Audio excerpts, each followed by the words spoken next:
창세기 22장 1절에서 7절을 보도록 하겠습니다. 아브라함의 시험. 본문 1절에 하나님은 아브라함을 시험하려고 이삭을 모리아 산에서 번제로 드리라 말씀하십니다. 이 말씀의 이해를 돕기 위하여 창세기 1장부터 21장까지의 말씀을 간단하게 정리해 보도록 하겠습니다. 하나님은 창세전에 예수님을 보내주셔서 타락한 자신의 백성의 죄를 대속해 주시고 구원하실 것을 계획하셨고, 그의 모형으로 선악과를 먹고 타락한 아담과 하와를 구원하시기 위하여 여자의 후손으로 메시아를 보내어 십자가에서 사탄의 머리를 밟고 구원해 주신다고 약속하셨습니다. 그리고 갈대아 우르에 살고 있던 아브라함을 부르시며 이 약속의 말씀을 어떻게 이루어 주어 구원해 주실 것인지를 모형과 그림자로 복음의 말씀을 잘 가르쳐 주셨는데, 아브라함의 후손으로 메시아를 보내어 죄를 대속해 주시고 천하 만민을 구원하시는데, 그를 믿는 자는 구원의 복을 받고 믿지 않는 자는 저주를 받는다고 말씀하셨습니다.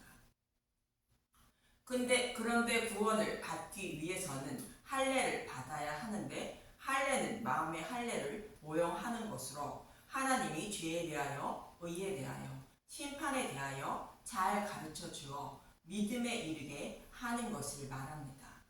이 말씀의 모형으로 소돔과 고모라의 심판 속에서 롯을 구하는 모습을 통하여 우리의 구원의 모습을 말씀해 주셨습니다.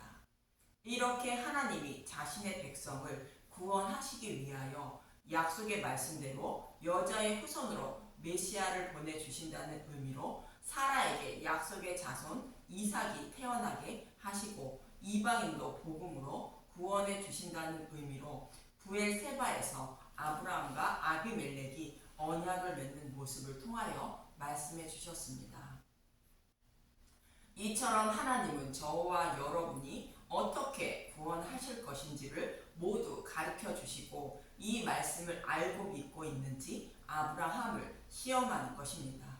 이 모습은 마치 창세기 1장에서 3장까지 타락한 자신의 백성을 어떻게 구원하실 것인지를 말씀해 주시고, 가인과 아벨의 제사를 통하여 어떤 사람의 예배를 받으시는지를 말씀해 주시는 모습과 같은 것으로, 이 시험은 저와 여러분을 시험하는 것임을 잊지 마시고, 아브라함의 모습이 나의 모습임을 생각하고 본문의 말씀을, 창세기 22장의 말씀을 묵상하여 나는 믿음의 백성인지 점검해 보시기 바랍니다.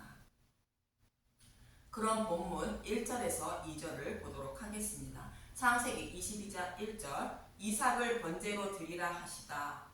그 일 후에 하나님이 아브라함을 시험하시려고 그를 부르시되 아브라함아 하시니 그가 이르되 내가 여기 있나이다. 조금 전에 말씀드린 것처럼 아브라함을 시험하시는 것은 가르쳐 주신 복음의 말씀을 믿고 있는지를 시험하는 것입니다. 창세기 22장 2절. 여호와께서 이르시되 내 아들 내 사랑하는 독자 이삭을 데리고 모리아 땅으로 가서 내가 내게 일러준 한 산 거기서 그를 번제로 드리라. 아브라함이 아이를 얻지 못하다가 100세나 되어 얻은 사랑하는 독자 이삭을 모리아 산에서 번제로 드리라 말합니다. 이 말씀은 보내시리라 약속한 메시아가 오시면 모리아 산에서 번제로 드려질 것을 말씀하고 있는 것입니다. 실제로 여자의 후손으로 보내신다는 메시아는 오지 않았다가 때가 차매 여자의 후손으로 오셨고, 예수님이 모리아 산에서 번제로 드려진 것입니다. 먼저 모리아 산이 어떤 곳인지 역대하 3장 1절을 보도록 하겠습니다.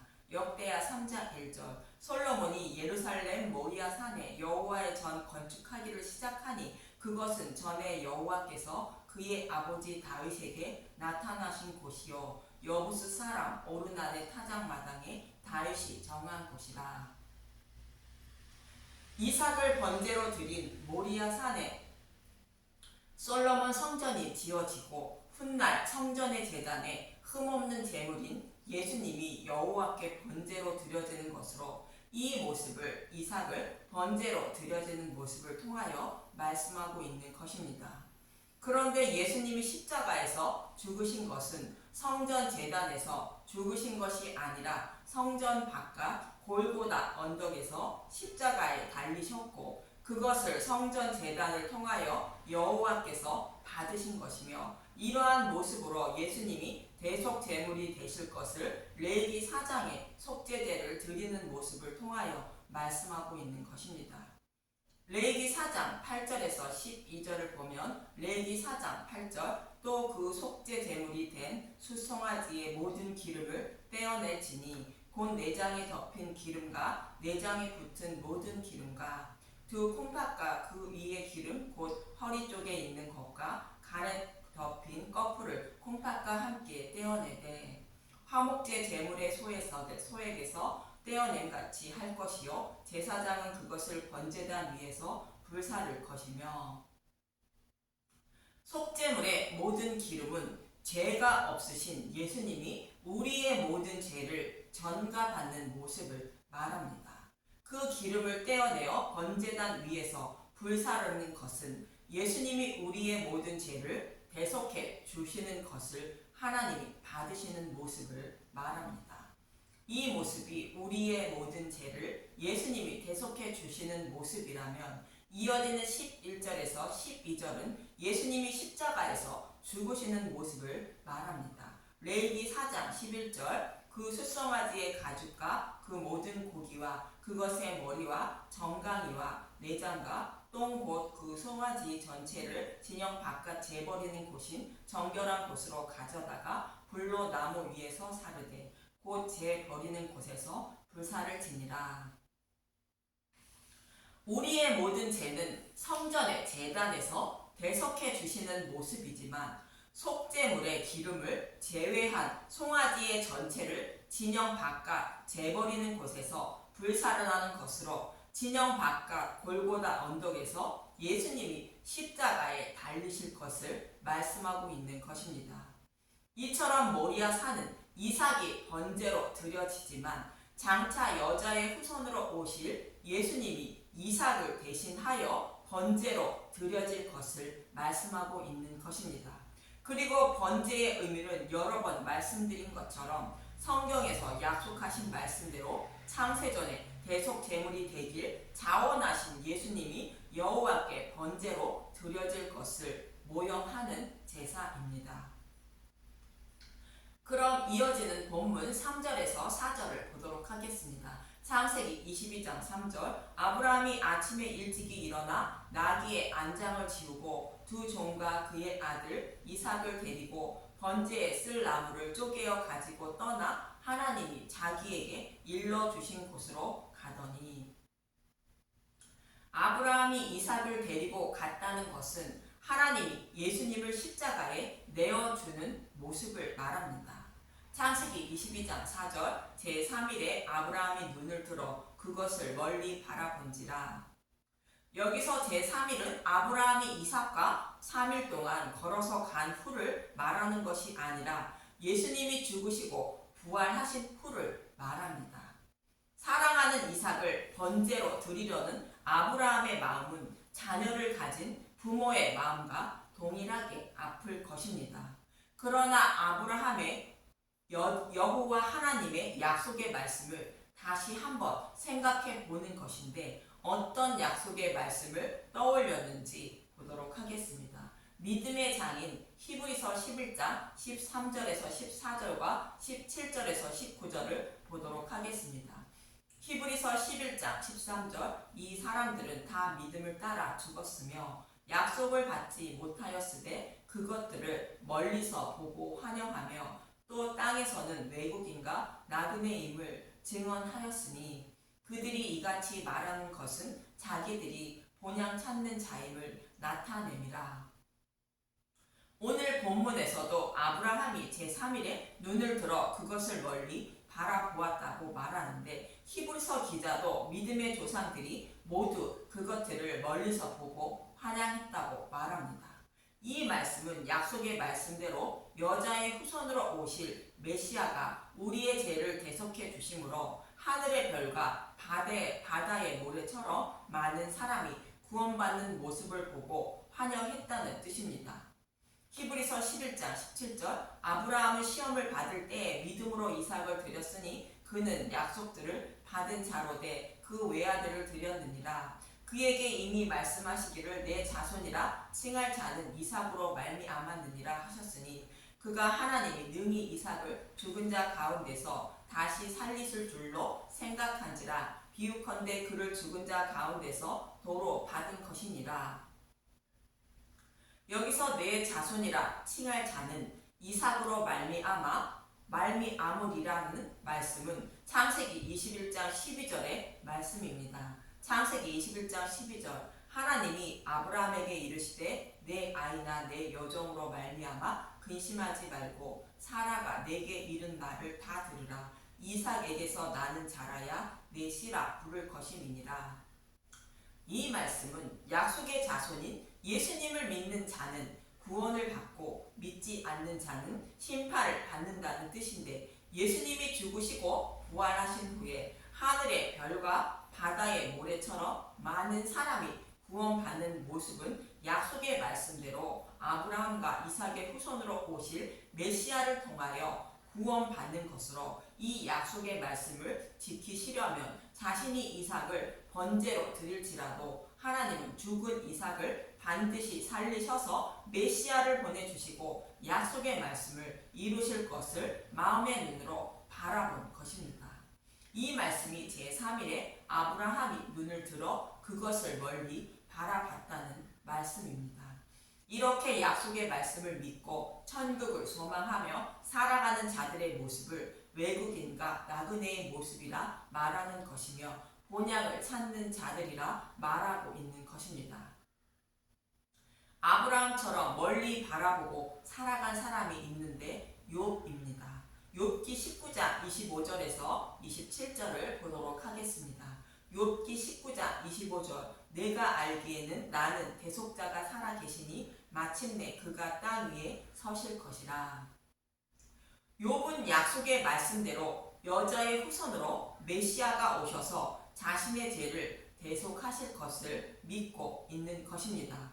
욥기 19장 26절 내 가죽이 벗김을 당한 뒤에도 내가 육체 밖에서 하나님을 보리라. 내가 그를 보리니 내 눈으로 그를 보기를 낯선 사람처럼 하지 않을 것이라. 내 마음이 초조하구나. 이 말씀을 26절의 이 말씀을 킹 제임스 성경은 이렇게 번역하고 있습니다. 욥기 19장 26절 내 피부에 벌레들이 내 몸을 멸하여도 내가 내 몸을 입고 하나님을 보리라. 욥은 자신이 당하고 있는 질병의 고통으로 죽임을 당한다고 해도 예수님이 자신의 죄를 대속하시고 부활하신 것처럼 자신도 부활의 몸을 입을 것임을 말하고 있는 것으로 예수님이 죽으시고 부활하신 후를 바라보고 있는 것입니다. 욥처럼 약속의 말씀을 믿고 소망하며 살아가는 자들을 성경은 믿음의 백성이라 말하며 본향을 찾는 사람이며 아브라함처럼 그것을 멀리서 바라보며 환영하는 사람이라 말하는 것입니다. 예수님도 아브라함의 이러한 모습을 요한복음 8장 56절에 이렇게 말씀하십니다. 요한복음 8장 56절 너희 조상 아브라함은 나이 때 볼 것을 즐거워하다가 보고 기뻐하였느니라. 본문으로 돌아와서 그것을 멀리 바라본 아브라함은 이삭을 데리고 모리아 산을 오르게 됩니다. 본문 5절에서 6절을 봅니다. 창세기 22장 5절 이에 아브라함이 종들에게 이르되 너희는 나귀와 함께 여기서 기다리라. 내가 아이와 함께 저기 가서 예배하고 우리가 너희에게로 돌아오리라 하고 이삭을 번제로 드린 다음 아브라함만 종들에게 돌아오는 것이 아니라 우리가 돌아온다는 것으로 이삭과 함께 돌아온다는 것입니다. 이삭이 번제물이 되어 죽는다 해도 이삭의 후손으로 예수님을 보내주어 약속의 말씀을 지키려면 반드시 이삭을 살리실 것을 믿고 있는 아브라함의 모습인 것입니다. 창세기 22장 6절 아브라함이 이에 번제나무를 가져다가 그의 아들 이삭에게 지우고 자기는 불과 칼을 손에 들고 두 사람이 동행하더니 이삭이 번제나무를 지고 모리아 산을 오르고 있는 모습이며 아브라함은 이삭을 번제로 드리기 위하여 동행하는 모습입니다. 이 모습은 하나님이 예수님을 십자가에 내어주시는 모습을 모형하고 있는 것으로 이삭이 번제나무를 지고 모리아 산을 오르는 것처럼 예수님이 자신이 달릴 십자가를 지고 모리아 산을 곧 골고다를 오르는 모습을 모형한 것입니다. 그리고 하나님은 우리를 위하여 예수님을 십자가에 내어주셨다고 사도 바울은 로마서 8장 32절에 이렇게 말합니다. 로마서 8장 32절 자기 아들을 아끼지 아니하시고 우리 모든 사람을 위하여 내주신 이가 어찌 그 아들과 함께 모든 것을 우리에게 주시지 아니하겠느냐. 예수님을 보내주셔서 저와 여러분을 구원하신다고 하나님은 스스로 약속하시고 스스로 그 약속의 말씀을 이루어 주기 위하여 예수님을 십자가에 내어주셨다는 것으로 아브라함이 이삭을 번제로 드린 모습과 같은 것입니다. 그리고 본문 6절에 아브라함이 불과 칼을 손에 들었다는 것은 이삭을 번제로 드릴 불과 번제물을 잡기 위한 칼을 말하는 것으로 심판을 상징하는 말씀입니다. 창세기 3장 24절에서도 생명나무를 지키는 그룹들의 손과 불과 칼을 들고 지키게 하였고 창세기 3장 24절 이같이 하나님이 그 사람을 쫓아내시고 에덴 동산 동쪽의 그룹들과 두루도는 불칼을 두어 생명나무의 길을 지키게 하시니라. 또 이사야 66장 16절에서 여호와께서 불과 칼로 모든 혈육을 심판하신다고 말씀하고 있습니다. 이사야 66장 16절 여호와께서 불과 칼로 모든 혈육에게 심판을 베푸신 주 여호와께서 죽임 당할 자가 많으리니 이처럼 불과 칼은 심판을 상징하는데 모든 인류는 아담과 하와의 죄로 인하여 하나님의 심판이 대상이 된 것입니다. 그러나 그들 중에 어떤 이들을 위하여 하나님이 자신의 아들을 예수님께 불과 칼을 휘둘러 심판하심으로 그들의 심판을 면하게 하신 것입니다. 이 모습은 마치 유월절 양을 심판하심으로 이스라엘 백성들의 생명은 살리고 애굽 백성들을 심판하는 모습과 동일한 것입니다. 심판을 면한 그들이 바로 애굽에 있던 이스라엘 백성이며 예수님을 믿는 저와 여러분 것입니다. 본문으로 돌아와서 본문 7절을 보도록 하겠습니다. 창세기 22장 7절 이삭이 그 아버지 아브라함에게 말하여 이르되 내 아버지여 하니 그가 이르되 내 아들아 내가 여기 있노라. 이삭이 이르되 불과 나무는 있거니와 번제할 어린 양은 어디 있나이까. 이삭은 자신이 번제물이 될 것을 모르고 번제할 어린 양은 어디 있냐고 묻고 있습니다. 이삭의 이러한 모습을 이사야 53장 6절에서 8절은 이렇게 말합니다. 이사야 53장 6절 우리는 다 양 같아서 그릇 행하여 각기 제 길로 갔거늘 여호와께서는 우리 모두의 죄악을 그에게 담당시키셨도다. 그가 곤욕을 당하여 괴로울 때에도 그의 입을 열지 아니하였으며 마치 도수장으로 끌려가는 어린 양과 털 깎는 자 앞에서 잠잠한 양같이 그의 입을 열지 아니하였도다. 그는 곤욕과 신문을 당하고 끌려갔으나 그 세대 중에 누가 생각하기를 그가 살아있는 자들의 땅에서 끊어짐은 마땅히 형벌받을 내 백성의 허물 때문이라 하였으리요. 자신의 백성의 죄를 대속하기 위한 번제물이 되길 자원하신 예수님은 고난과 고통을 당하실 것을 알면서도 알지 못하는 사람처럼 묵묵히 십자가 대속의 길을 가시는 모습을 그리고 있는 것입니다. 그러나 사람들은 예수님이 자신의 백성의 죄를 대속하기 위해서 죽으셨다는 것을 아무도 알지 못했다는 것입니다. 이처럼 가르쳐 주신 복음을 알고 있는지 아브라함을 시험하는 모습을 통하여 아브라함과 이삭의 후손으로 오실 예수님이 어떠한 과정으로 십자가에 달리실 것인지를 말씀해 주고 있는 것입니다. 여러분은 이러한 사실을 알고 계십니까? 여러분은 저와 여러분을 육신의 자녀들처럼 사랑하사 지옥불에 들어가 고통받은 것을 참아볼 수 없어서 예수님이 대신하여 저주를 받아 십자가에서 죽으시고 지옥불의 심판도 모두 받으시고 생명으로 부활하신 것입니다. 그래서 저와 여러분이 육신이 죽는다 해도 지옥불의 심판을 면하고 생명으로 부활케 되는 것입니다. 이러한 일을 이루어 주신다고 성경의 말씀을 통하여 반복하여 모형과 그림자로 약속해 주셨고 그 약속의 말씀대로 예수님이 모두 이루어 주신 것입니다. 저와 여러분도 이러한 사실을 보고 들음으로 믿음에 이르게 되어 그것을 멀리서 바라보고 아브라함처럼 사랑하는 독자를 번제로 드리는 믿음의 용사가 되는 것입니다. 그런 분들이 되게 해달라고 간절히 구하며 살아가는 저와 여러분이 되시길 기도합니다. 감사합니다.